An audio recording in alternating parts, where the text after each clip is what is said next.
ఎలాగనగా ప్రేమ దేవుని మూలముగా కలుగుచున్నది. ప్రేమ దేవుని మూలముగా కలుగుచున్నది. ప్రేమించు ప్రతి వాడును దేవుని మూలముగా పుట్టినవాడై దేవుణ్ణి ఎరుగును.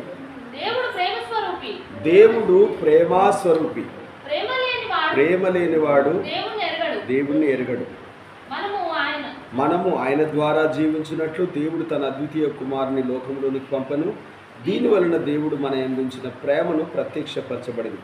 మనం దేవుణ్ణి ప్రేమించుతామని కాదు, తానే మనల్ని ప్రేమించి మన పాపములకు ప్రాయశ్చిత్తమై ఉండుటకు తన కుమారుని పంపెను. ఇందులో ప్రేమ ఉన్నది. ప్రియులారా, దేవుడు ఇలాగూ ప్రేమింపగా మనం ఒకరినొకరు ప్రేమింపు బద్ధులమైనాము.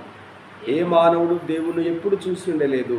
మనం ఒకరినొకరు ప్రేమించిన యెడల దేవుడు మన యందు నిలిచి ఉండును. ఆయన ప్రేమ మన యందు సంపూర్ణమగును. దీనివల్ల మనము ఆయన యందు నిలిచి ఉన్నామనియు ఆయన మన యందున్నాడని తెలుసుకొంచున్నాము. ఏలైనగా ఆయన మనకు తన ఆత్మలో పాలు దయచేయుచున్నాడు. మరియు తండ్రి తన కుమారుని లోకరక్షకుడిగా ఉండుటకు పంపి ఉన్నాడు. మేము చూసి సాక్ష్యం ఇస్తున్నాము. ఈ మాటలు దేవుడు దీవించునుగాక. హల్లెలూయా. అందరూ చెప్తాం హల్లెలూయా.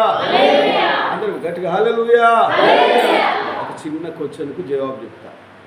యేసు ప్రభు నమ్మిన వాళ్ళు రాఖీ కట్టుకోవచ్చా? బైబిల్ ప్రకారం ఎంత కట్టుకోవద్దు. బైబిల్ ప్రకారంగా కట్టుకోవద్దు. ఎందుకంటే అన్న వల్ల రక్షణ లేదు.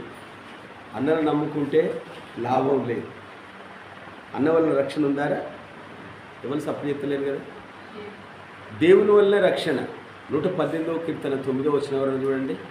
118వ కీర్తన 9వ వచనం. బైబిల్ ఉన్న వాళ్ళు తీద్దాం. బైబిల్ ఉన్న వాళ్ళు సత్యమన్న ఎన్నవ కీర్తన? 118వ కీర్తన 118వ కీర్తన 9వ వచనం. రాజులను నమ్ముట కంటే యెహోవాను ఆశ్రయించడం మేలు. మొత్తం అట్లా 8 నుండమ్మా. మనుషులను నమ్ముకున్నట కంటే యెహోవాను ఆశ్రయించడం మేలు. ఇప్పుడు చెప్పండి, అన్నదమ్ములు ఎల్లున్నారు? మనుషులలో ఉన్నారు కదా.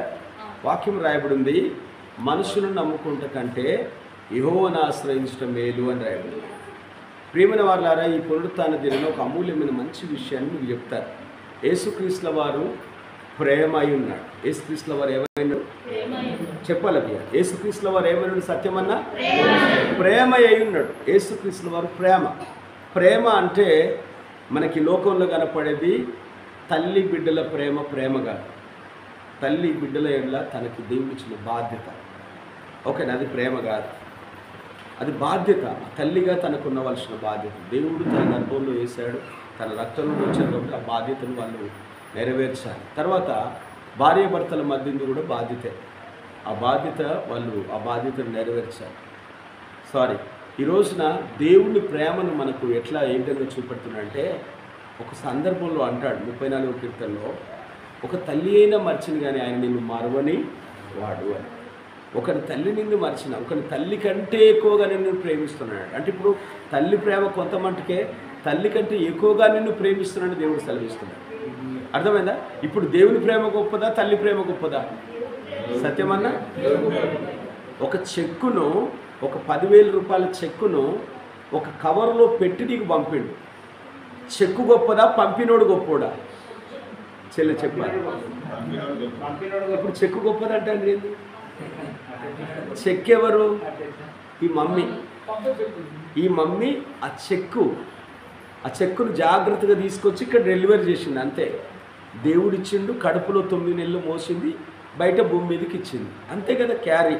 ఈరోజున ప్రపంచంలో చాలామంది మేరీ మాతను దేవుడి తల్లి కాబట్టి ఈయన చెప్తే ఏదైనా చేస్తారని యోహాను సువార్త 2వ అధ్యాయంలో యేసుక్రీస్తుల వారు ఆ వివాహంలో ఉన్న లోటును చూసినప్పుడు మరియమ్మ అంటది, అయ్యా ఇక్కడ ద్రాక్షసం అయిపోయింది, కొంచెం నువ్వు అని చెప్పి పని వాళ్ళని పిలిచి ఆయన మీతో ఏది చెప్తే అది చేయండి అని చెప్తుంది.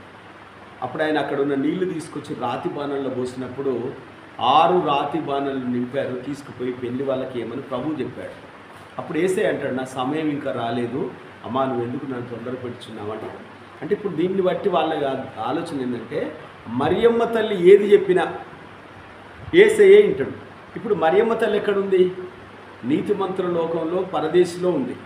ఇప్పుడు పరదేశికి పోయి చెప్తారా? ఇప్పుడు ఆమె బొమ్మ పెట్టి ఆమెకు పూజలు చేస్తున్నారు మనోళ్ళు తెలియక. ఓకే, ఈ రోజున బైబిల్ ఏమని సెలవిస్తుందంటే మనము మన సహోదరులను ప్రేమించబద్ధులమైన 7వ వచనం చూడండి. మొదటి యోహాను పత్రిక 4వ అధ్యాయం 7వ వచనంలో 8వ వచనం 9వ వచనం అనుకుంటా.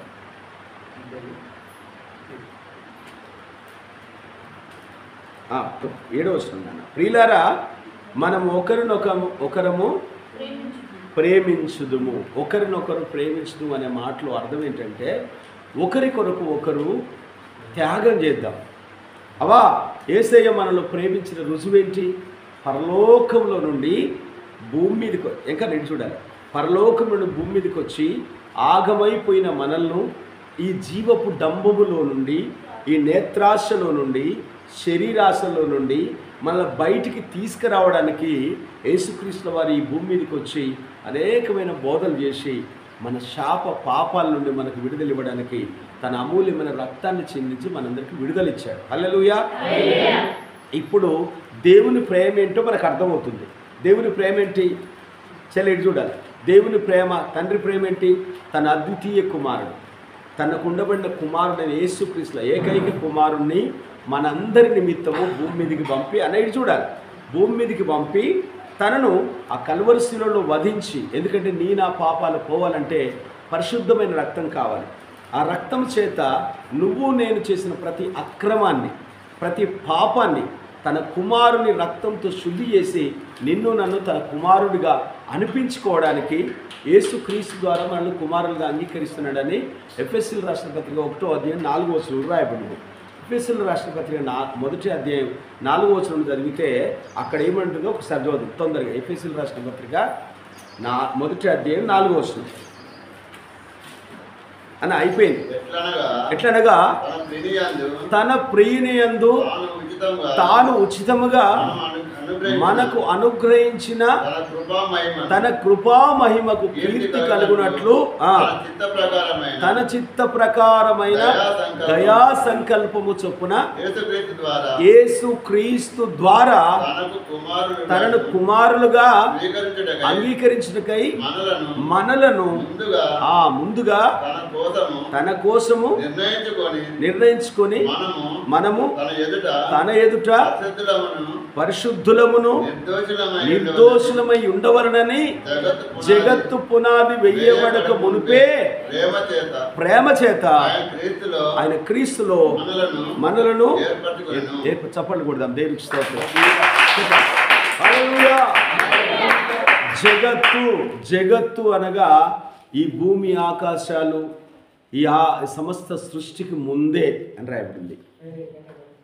ఈ సృష్టి కలగక ముందే దేవుడు జగత్ ఉత్పత్తికి ముందే, జగాలు రాజ్యాలు లోకాలు తయారు కాక ముందే యేసుక్రీస్తు ద్వారా మనల్ని కుమారులుగా అంగీకరించడానికి ఆయన నిర్ణయం చేశాడని రాయబడింది. ప్రేమ చేత అని రాయబడింది. ఆయన దయా సంకల్పము చొప్పున.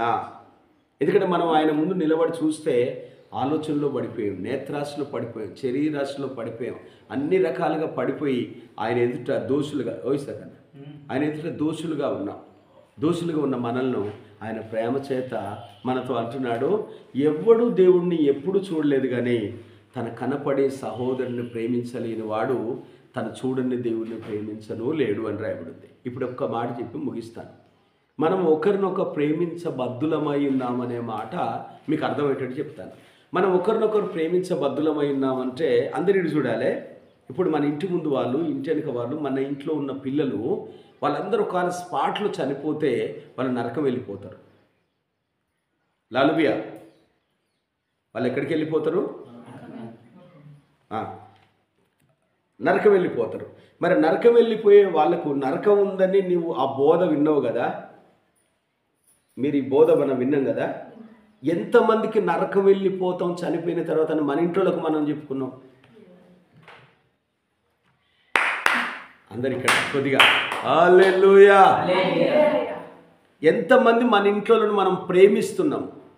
బైబిల్లో 1 యోహాను 4వ అధ్యాయంలో 7వ వచనంలో మనం ఒకరినొకరము ప్రేమింతుము అని రాయబడింది. ఏది నీ ప్రేమ? ఆ భయంకరమైన నరకము దాంట్లో ఒక్కసారి వెళ్ళిపోతే మళ్ళీ రారు. అలాంటి భయంకరమైన నరకం ఉందని నీకు తెలుసు, ఆ బోధలు వింటున్నావు, కానీ ఈ సత్యాన్ని నువ్వు చెప్పట్లేవు అంటే నువ్వు వాళ్ళను ప్రేమిస్తున్నట్టు లెక్క, ప్రేమించినట్టు లెక్క. సాయవా లాలబియా ఏం అర్థం కావట్లేదన్నా, కింద మీద అవుతుందంట. అర్థమైందా?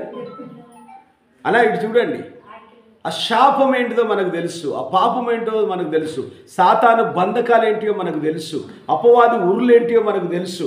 యెషయా గ్రంథం 58:6 అంటాడు, దుష్టుడు కట్టిన కట్లను విప్పుటయు, బంధించబడిన వారిని విడిపించుటయు, ఇదే కదా నాకు ఇష్టమైన ఉపవాసం. దుష్టుడు కట్టిన కట్లు. దుష్టుడు ఎవరు? లాలబియా. దుర్మార్గుడు ఎవడు? అపవాది. దుర్మార్గుడు కట్టిన కట్లు, ఒక్కొక్కరికి ఒక్కొక్క కట్టు ఎత్తాడు. ఒకడు ఏం చేస్తాడు తెలుసా? ఆ కట్టు, ఆ బంధకం ఏంటి తెలుసా? ఒకడు పొద్దుకంగానే పావుసేరు తాగితేనే మనిషి, లేకపోతే వణుకుతా ఉంటాడు. ఇది ఎవరు కట్టిన కట్టు? ఎవరు కట్టినరు? జ్యోతవ్వా కట్టు ఏందవ్వా, బాగున్నావా? ఎవరు కట్టిర్రా కట్టు? ఏమెరక బాంచను, ఎవరి కట్టు వానికి ఎరక, నాకు ఎరక. ఎవరి బాధ వాడు చెప్పుకోవాలి, నా బాధకు నేను వచ్చినట్టురా. ఇప్పుడు ఎవరు కట్టిర్రు వెంకన్నా ఆ కట్టు? అపవాది, దుష్టుడు, దుర్మార్గుడు, అపవాది, సాతాను. ఈ రోజున ఆ 200 రూపాయలు పెట్టి వాని కడుపుకు తాగుతాడు. ఆ 200 రూపాయల్లో 100 రూపాయలు పెట్టి ఒక అరకిలో చికెన్ తీసుకొస్తే ఇంట్లో అందరు తింటారు కదా. ఇప్పుడు వారిని ఎవడు కట్టిండు? అపవాది కట్టిండు. అందుకే తాగే బాటిల్ మీద ఏముంటుందంటే, ఈ ఆల్కహాల్ ఇది ఆరోగ్యానికి హానికరమని రాయబడి ఉంటుంది. దేని మీద ఉంటుంది? అంబర్ ప్యాకెట్ మీద ఉంటుంది. అంబర్ తింటే ఏమైందట? ఎవరు అప్పుడు చేస్తలేరా? క్యాన్సర్. దాని మీద బొమ్మ కూడా ఉంటుంది, గడ్డలు ఎట్లయితే అని. సిగరెట్ తాగితే దాని మీద ఏమని ఉంటుంది? ఈ పొగ ఆరోగ్యానికి హానికరం. అంటే వాడు చెప్తాడే చెప్తలేడా? మనం ఏం చెప్తాను? ఇప్పుడు వాళ్ళు తాగుతాండ్రు, వాళ్ళు మంచోళ్ళే, వాళ్ళు తాగుతాండ్రు, భార్యను కొడతాండు, పిల్లల్ని హింస పెడతాండు, సంపాదించిన కూలి ఇంటికి తీసుకురావట్లేడు. ఎవరు చేయబట్టి? సత్యమన్నా. ఒకడు గెరాసీనుల దేశంలో ఉన్నాడు. వాడు 2000 దయ్యములు పట్టిన వాడే సమాధుల్లో నివాసం చేస్తున్నాడు. వాడిని వాడే గాయపరుచుకుంటున్నాడు. ఇప్పుడు అంబర్ తింటోడు ఎవరిని గాయపరుచుకుంటాడు? వాడి శరీరాన్ని వాడే గాయపరుచుకుంటాడు. సారు తాగిటోడు ఎవరిని గాయపరుస్తాడు? మళ్ళా నువ్వు అర్థం సరిగా అయితే లేదన్నా. నాలుగుయా ఇప్పుడు కళ్ళు ఎర్రబడతానేది దాని అర్థం ఏందన్నా? ఎవరికన్నా కళ్ళు కాదు.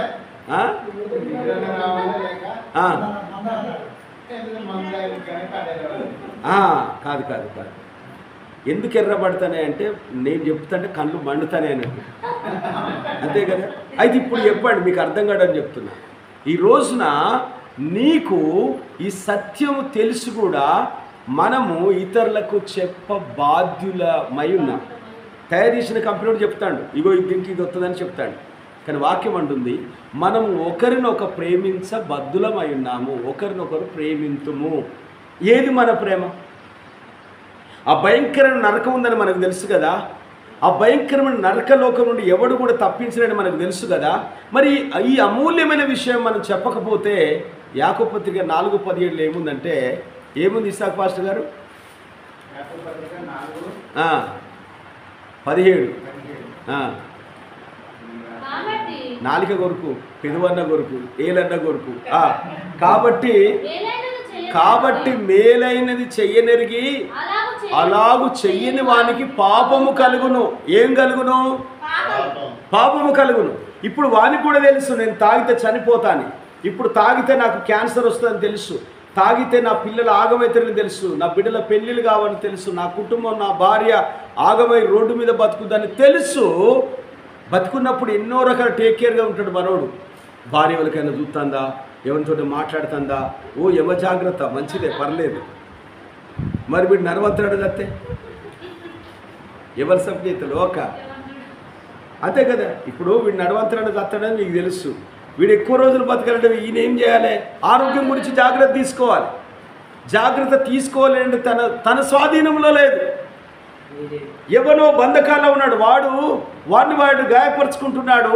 యేసుక్రీస్తుల వారిని వెతుక్కుంటూ వచ్చేసరికి వాడు వెళ్ళి యేసుక్రీస్తుల వారి ముందు సాగిలపడి అంటున్నాడు, నజరుడైన యేసు, మమ్ములను నరకంలోనికి తోసివేయకు, మమ్మల్ని ఇక్కడ నుండి నరకానికి పంపకు, ఎవరు నువ్వు అన్నాడు. నేను ఒక్కరిని కాదు, మేము 2000 మందిమే, నా పేరు సేన అన్నాడు. అంటే ఇప్పుడు ప్రతి ఒక్కడు కూడా కుటుంబంలో నెమ్మది లేకుండా జీవిస్తున్నాడు. వాడిని ఎవడు పట్టున్నాడు? సాతాను. బుజ్జిబాయి ఎవడి దేకిని ఎవరు పట్టున్నారు వాళ్ళను? తాగితో ఎవరు పట్టిండ్రు? మరి చెప్పరాదవ్వా, తాగితో ఎవరు పట్టిండ్రు? సాతాను. కోప్పడితో ఎవరు పట్టిండ్రు? సాతాను. అబద్ధాలు ఆడుతూ ఎవరు పట్టిండ్రు? సాతాను. దొంగతనం ఆడుతూ ఎవరు పట్టిండ్రు? సాతాను. వీని కుయుక్తులన్నీ కూడా దేవుడు మానవుణ్ణి పరిశుద్ధునిగాను యథార్థవంతునిగాను చేశాడు. యథార్థవంతుడిగా మానవుడు తయారైన తర్వాత ఆదికాండం 7వ అధ్యాయంలో అంటాడు 4వ వచనంలో, బాలుడు చిన్నప్పటి నుండే తన తలంపుల్లో తన క్రియల్లో చెడ్డవాడైనందున దేవుడు నరుని చేసినందుకు నొచ్చుకొనను అని రాయబడి ఉంటుంది ఒక మాట. ఆదికాండం 6వ అధ్యాయం 7వ అధ్యాయం. ఒకసారి అక్కడ ఏముంటుందంటే మమ్మీ, నోవాహు గురించి రాయబడిన మాట. జలప్రలయం ముందు ఆ విషయాల్లో అంటాడు. 6వ అధ్యాయం 5వ వచనం, నరుల చెడుతనం భూమి మీద గొప్పదనియు వారి హృదయం యొక్క తలంపులు ఊహయంతు ఎల్లప్పుడూ కేవలం చెడ్డదని యెహోవా చూసి తాను భూమి మీద నరుని చేసినందుకు సంతాపము నొంది తన హృదయం అందు నొచ్చుకొనెను. ఎవరు తయారు చేసినందుకు? ఓ యాకవా, ఎవరు తయారు చేసినందుకు? నరులను తయారు చేసినందుకు. ఏమైంది? వాడు బాల్యం నుండే వాడి ఆలోచనలన్నీ కూడా చెడిపోయినాయట. వాడు చిన్నప్పటి నుండి వాడి క్రియలన్నీ చెడిపోయినాయట. వాడిని తయారు చేసినందుకు దేవుడు తన హృదయం ముందు నొచ్చుకున్నాడట. హల్లెలూయా. నొచ్చుకున్న మనిషి దేవుడు దూరమైన తర్వాత తిరిగి వెతుకుంటూ లూకా సువార్త 19వ అధ్యాయం 10వ వచనంలో, నశించిన తన కుమారుణ్ణి తన ఆత్మను వెతికి రక్షించడానికి మనుష్య కుమారుడు ఈ లోకానికి వచ్చాడు. సత్యమనా? యేసుక్రీస్తుల వారు లోకానికి రావడానికి కారణం నిన్ను నన్ను తప్పిపోయిన మనల్ని, ఎక్కడనో ఆగమైన మనల్ని వెతికి రక్షించడానికి వచ్చాడు. వచ్చి ఈ ఆదివారము లూకా సువార్త 19వ అధ్యాయం 10వ వచనం చెల్లి, నశించిన మానవుణ్ణి ఆత్మను రక్షించడానికి యేసుక్రీస్తుల వారు భూమి మీదకి వచ్చాడు. వెతికి రక్షించుటకు మనుష్య కుమారుడు, అందరు వినండి, మనుష్య కుమారుడు భూమి మీదకి వచ్చాడని దీనివల్ల మనకు తెలుస్తుంది. ఈ రోజున దేవుడు మన కోసం నశించిపోయాం. ప్రేమ లేదు, దయ లేదు, కరుణ లేదు, కొద్దిగానైనా చెమట కూడా లేదు మన మనసులో. అయ్యో నేను తెలుసుకున్న ఈ సత్యం ఇంకొక నలుగురికి చెప్పాలి కదా అనే ఆలోచన మనకు లేదు. సత్యమన్న లేకపోవడానికి కారణం ఏంటంటే ఈ వాక్యం మనకు అర్థం కాకపోవడం. ఈ విన్న వాక్యం అసలు ఏం అర్థం కాకపోవడానికి కారణం, ఇళ్ళలో సాయంత్రం 1 గంట సేపు, పొద్దున 1 అర్ధగంట సేపు కనీసం మోకాళ్ళ మీద ఉండి ప్రార్థన చేస్తే అప్పుడు దేవుని ఆత్మ సహాయం మనకు ఉంటుంది. ఏదో ఆదివారం ఒక్కసారి వచ్చి కాసేపు ప్రార్థన కూర్చుంటే ఒకటే నిద్ర. శుక్రవారం ఇంటికాడ ఉంటాను. దయచేసి చెప్తున్నాను, శుక్రవారం నిన్న అమ్మగారితో మాట్లాడినా, అమ్మా ఒక శుక్రవారం మీరు వస్తే కలవల్లో ఉపవాస ప్రార్థన పెడతామ్మా, మీరు దయచేసి రండి అంటే, చెప్తా బిడ్డ అన్నది ఇవాళ చెప్తుంది కావచ్చు.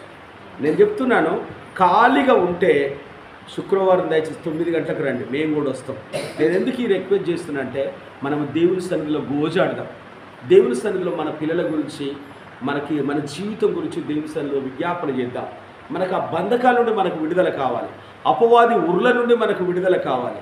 ఈరోజు మనం అనుకోవచ్చు, అన్నా ఇటున ఇసాక నేను నిద్రపోతున్నావు, ఏమైంది ఒక్కరు తాగితే ఏమవుతుంది, ఇట్లా ఒక్కడు ప్రార్థనకు రాకపోతే ఏమవుతుంది, ఒక్కడు చెడిపోతే ఏమవుతుంది అంటే, యేసుక్రీస్తుల వారు యెహోషువ గ్రంథంలో యెహోషువ ఆయి అనే పట్టణాన్ని జయించడానికి వెళ్తాడు.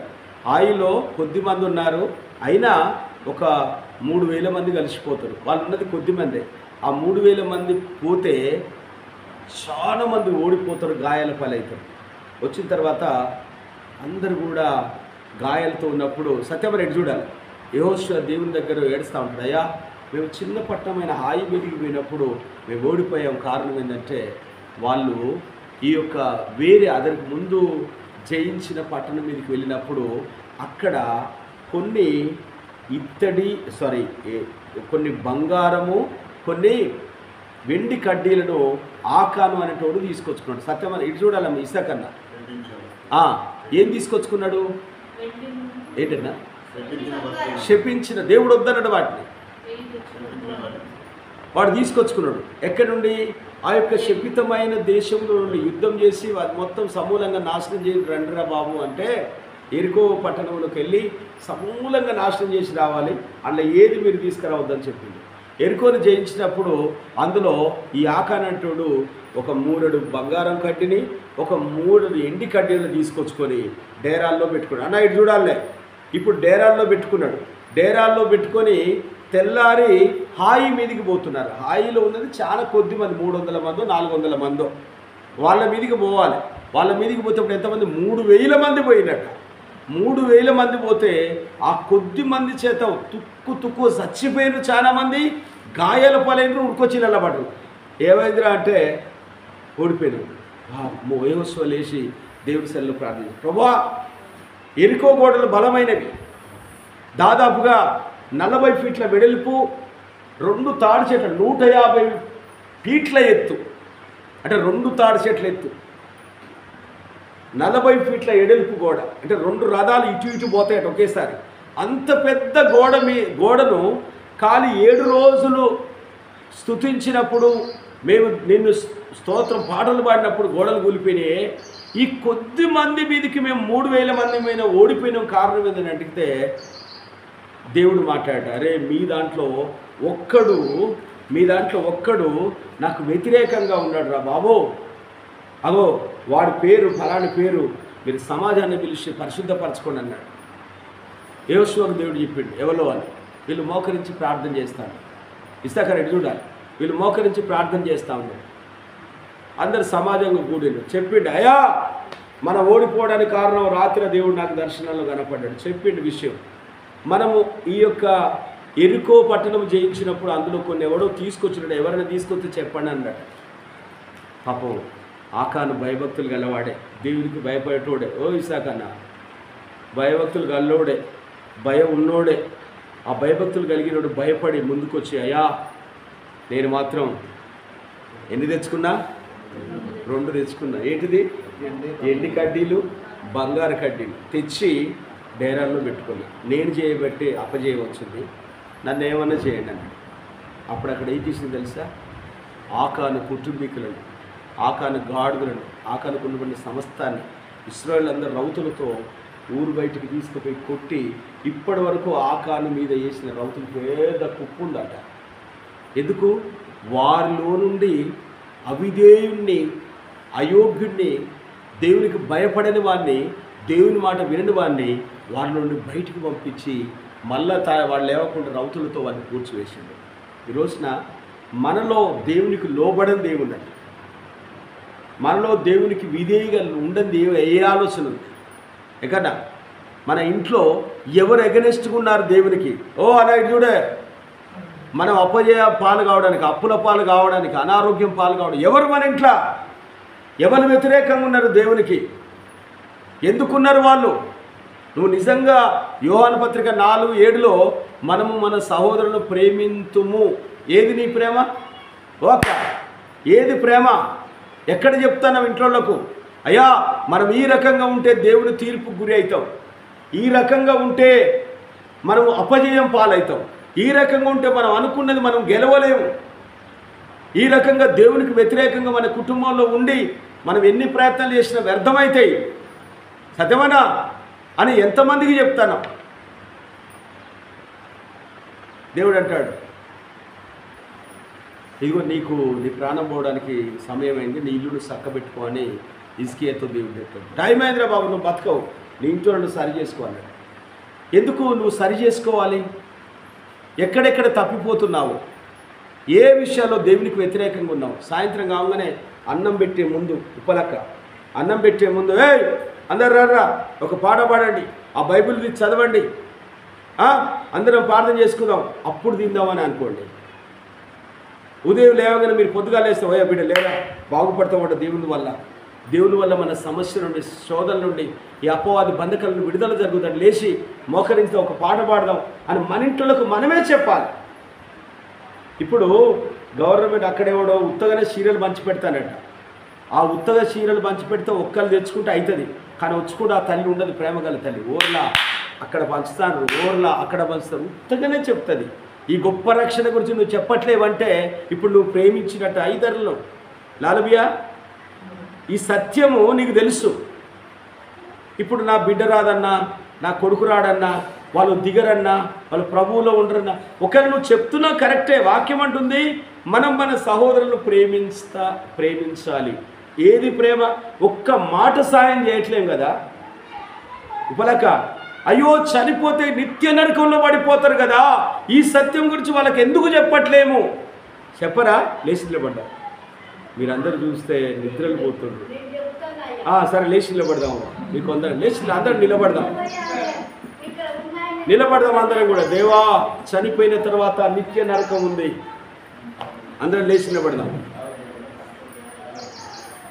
అన్నా. మాట్లాడొద్దన్న, ప్రార్థన చేద్దాం. స్తోత్రం. అందరం ఏకీవిద్దాం. దేవా ఓవా లేచి నిలబడి చేతులు పైకెత్తాం. ప్రార్థన అంటే చేతులు నిలబెట్టాలి, మాట్లాడొద్దు. ప్రార్థన అంటే చేతులు పైకెత్తాలి. నానా అవా